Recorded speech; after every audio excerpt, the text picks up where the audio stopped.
ಇನ್ನು ಮುಂದೆ ನಿಮ್ಮ ನೆಚ್ಚಿನ ಧಾರಾವಾಹಿಗಳ ಫುಲ್ ಎಪಿಸೋಡ್ಗಳು ಸನ್ ನೆಕ್ಸ್ಟ್ ಆಪ್ನಲ್ಲಿ ಮಾತ್ರ. ಸಂಬಳ ಎಷ್ಟು ಕೊಡ್ತೀರಾ? ಈಗ ತಾನೇ ಕೆಲಸ ಕೇಳ್ಕೊಂಡು ಬಂದಿದ್ಯಾ, ನೀನ್ ಕೆಲಸ ನೋಡ್ಕೊಂಡು ಸಂಬಳ ಹೇಳ್ತೀನಿ. ಬಾ ಬಾ ಬಾ, ರೊಟ್ಟಿ ತಟ್ಟು, ಕಸ್ಟಮರ್ ಬರೋ ಟೈಮ್ ಆಯ್ತು.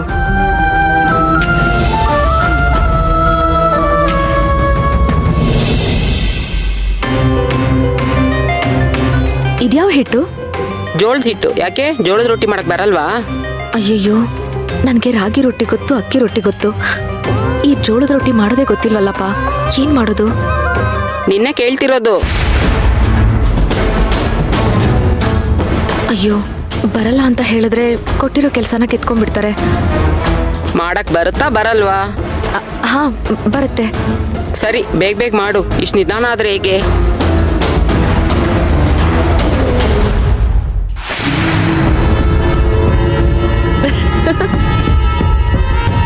ಲೇ ಸೇವಂತಿ, ಇಷ್ಟ ದಿನ ಮನೆಯವರೆಲ್ಲ ನಿನ್ನ ನಂದಾದೀಪ ಅಂತ ಇದ್ರು. ಆದ್ರೆ ನಾನು ಅದೇ ನಂದಾದೀಪನ ಉಫ್ ಅಂತ ಊದಿ ಆರಿಸ್ಬಿಟ್ಟೆ.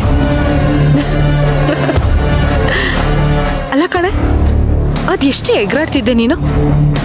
ಸತ್ಯಕ್ ಜಯ, ನ್ಯಾಯಕ್ ಜಯ, ಅದು ಇದು ಅಂತ. ಆದ್ರೆ ಇವಾಗ ಜಯ ಸಿಕ್ಕಿದ್ದು ನನ್ನ ಬುದ್ಧಿವಂತಿಕೆ ಕಣೆ, ಗೆದ್ದಿದ್ದು ನಾನೇ.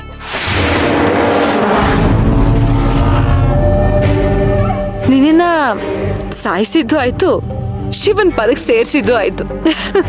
ಏನ್ ಸೇರ್ಸುದ್ಯೋ ಏನೋ, ನನ್ಗನ್ಸುತ್ತೆ ಈ ಸಲ ನಿನ್ ಪ್ಲಾನು ತುಸ್ಪಟಾಕಿ ಆಗಿದೆ ಅಂತ. ಯಾಕೆ ಚಿಕ್ಕಿ?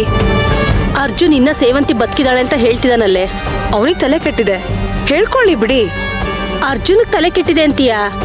ಮುದ್ದಿನ ಹೆಂಡತಿ ಸತ್ತೋದ್ಮೇಲೆ ಅವನು ಮಾನಸಿಕ ಸ್ವಾಸ್ಥ್ಯ ಕಳ್ಕೊಂಡಿದ್ದಾನೆ ಅನ್ಸುತ್ತೆ.